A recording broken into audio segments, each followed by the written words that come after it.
কি একা একা খেয়ে যাচ্ছ, খেতে বসে সব নিয়ে আমাদের দাও। খেতে বসতে খেতে দিতেই বসেছি। সকালবেলা সিদ্ধ করেছিলাম সেই অঙ্কুরালা ছোলাগুলো, খাওয়ার সময় পাইনি, তারপরে খাবো।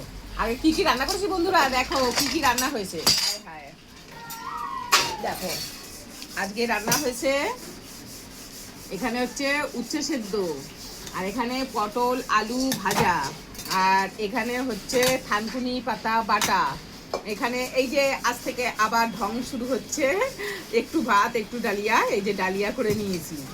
আর এখানে হচ্ছে পেঁপে, আলু টমেটো, আর হচ্ছে একটা ছোট্ট ফুলকপি ছিল সেই দিয়ে, একটুখানি আদা জিরে বাটা দিয়ে, রাঁধুনি ফোড়ন দিয়ে, সামান্য তেল দিয়ে, মানে সবার জন্যই করেছি, বড় মশাইয়ের জন্য আলাদা করিনি, সবার জন্যই ওই হালকা করে ঝোল করে নিয়েছি। আর এখানে হচ্ছে তেলাপিয়া মাছেরই ঢেঁড়স কুমড়ো দিয়ে তেঁতুল দিয়ে টক বানিয়ে নিয়েছি। এই দিয়ে হচ্ছে আজকে খাওয়া হবে। তোমরা কে কে টক খেতে ভালোবাসো বলো। আগে দাও ভাত দিয়ে নিই সবাইকে।